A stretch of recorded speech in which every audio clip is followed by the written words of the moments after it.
Good afternoon, parents. I'm Priyanka Khandelwal Gupta, founder of Progressive Ed School in Pune.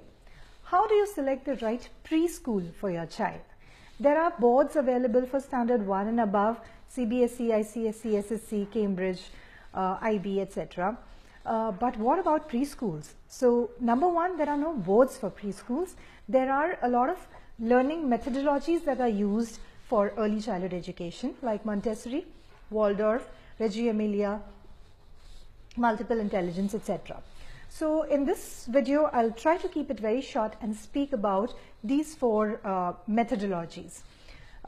Kindergarten is a place where children play, sing, dance and learn.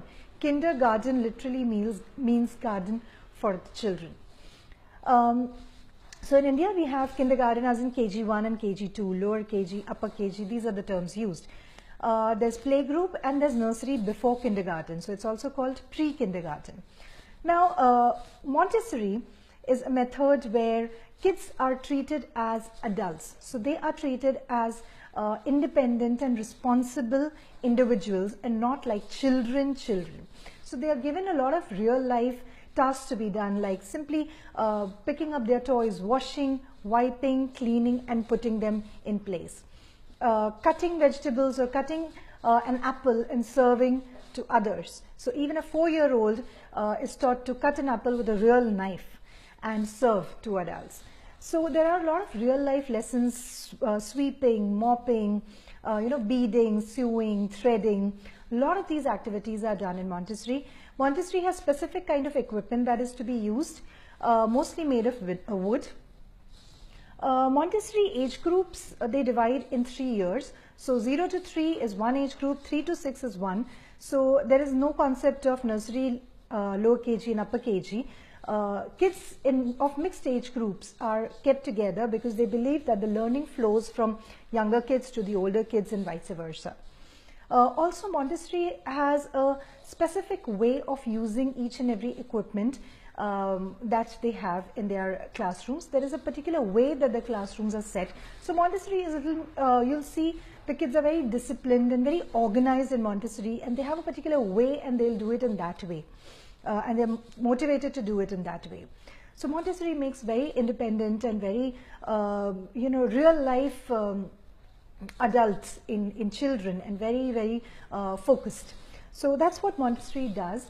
Waldorf is more, based on fantasies and stories. So in Waldorf, there are 7 years age gaps in children, age groups in children.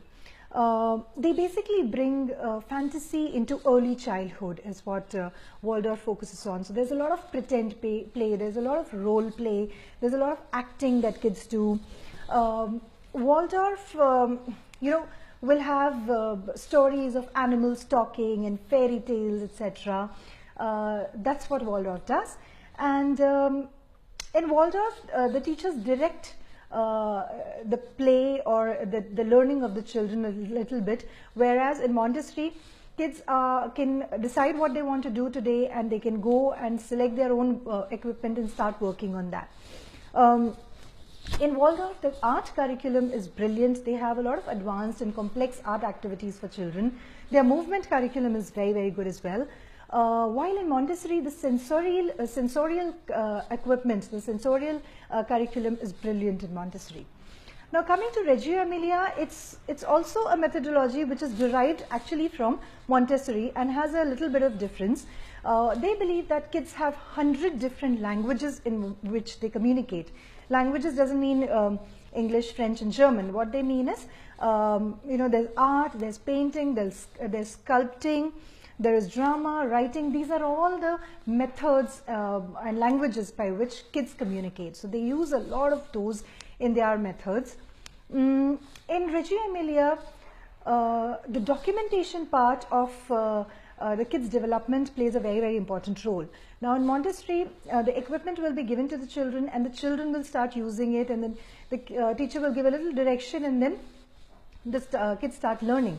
So observation plays a very important role in Montessori, while in Reggio Emilia, documentation plays a very important role. So intentionally the teacher will give the material to the child and then observe and document what the child is doing with that equipment over a period of time and how he has or she has learned. There's a lot of parental involvement in Reggio Emilia method. So teachers, kids and parents, they communicate a lot throughout the whole process. Also, the teachers are considered as co-learners in Reggio Emilia, and they focus a lot on problem solving and research skills. That's Reggio Emilia. Now, multiple intelligence is basically founded by Howard Gardner. It talks more about what kind of intelligences are there. He's defined 7 intelligences like logical, there's linguistic, there is intrapersonal, interpersonal, etc. Now, what he says is that every individual can become intelligent in all the 7 parts. We all have skills in all the 7 types of intelligence.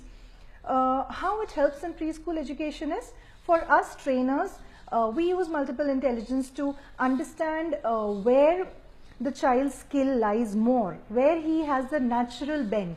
So some people have a very natural bent towards musical or linguistic intelligence. So as a teacher, if I come to know about that in my child, in my student, it helps me when I teach them. Also, it helps a lot in building curriculum. So for our school curriculum to be holistic, we focus to do activities which build all the 7 intelligences, so that the whole curriculum is very holistic and the development of the child is complete. Now, this is a very brief introduction I've given of all the methodologies. Now, you'll ask me that which one is better. Nothing is actually better than the other. Everything has its pros and cons, but the brilliancy lies in execution of the methodology. So it doesn't matter which methodology you use, but if you use it properly, end to end, you will see the results. So I hope this gives you some idea about early childhood education. It's a very, very interesting field. It's a very vast field. I've tried to give a small gist of what we do with children in the early years. So I hope this helps, and if it does, do share it along, and let's keep having interesting discussions. Jai Hind.